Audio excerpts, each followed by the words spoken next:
നമസ്കാരം, എന്റെ പേര് പ്രിയരാജ്. ഞാൻ ഫേസ്ബുക്കില് കുറച്ച് ദിവസം മുമ്പ്, 2-3 ദിവസം മുമ്പ് ഒരു പോസ്റ്റ് എഴുതിയിട്ടിരുന്നു. അതായത് അല്ലാതെ അങ്ങ് പകൽ മാന്യത വാരി വിതറുന്നവരോട് എന്നാണ്, ചമയുന്നവരോട് എന്നാണ് ക്യാപ്ഷൻ ഇട്ടത്.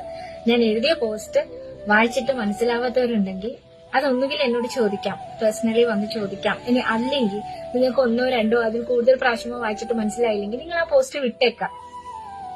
ഞാൻ എഴുതിയതിന്റെ അർത്ഥം എന്താണ് എന്ന് മനസ്സിലാവാത്തവര് വായി തോന്നുന്നത്, അതായത് അവർക്ക് എന്താണോ തോന്നുന്നത് അത് മനസ്സിലാക്കിയിട്ട് എന്നോട് വന്ന് എന്താണ് ഇങ്ങനെ, നീ ഇങ്ങനെയാണോ എന്ന് ചോദിച്ചു കഴിഞ്ഞാൽ എനിക്കൊരു ഉത്തരവില്ല.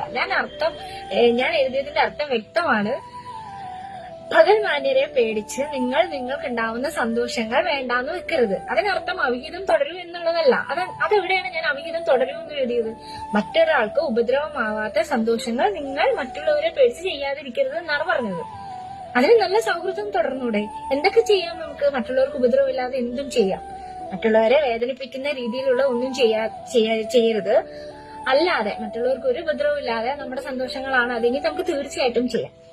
പിന്നെ സ്വന്തം മനസാക്ഷിയെ വഞ്ചിച്ച് പകൽ മാന്യത വാരി വിതറുമ്പോ പിന്നെ എനിക്ക് എന്തെങ്കിലും ചെയ്യാൻ പറ്റുമോ? നിങ്ങൾക്ക് ആ പോസ്റ്റ് കണ്ടിട്ട് എന്തെങ്കിലും തോന്നുന്നുണ്ടെങ്കിൽ നിങ്ങളുടെ തെറ്റാണ്, എന്റെ തെറ്റല്ല. ഞാൻ നല്ലത് മാത്രമേ ഉദ്ദേശിച്ചിട്ടുള്ളൂ. അത് മനസ്സിലായ 70% പേരും അത് മനസ്സിലാക്കിയുള്ളവരാണ്. ബാക്കി 30% വേണ്ടിയിട്ടാണ് ഞാൻ ഈ വീഡിയോ ചെയ്യുന്നത്.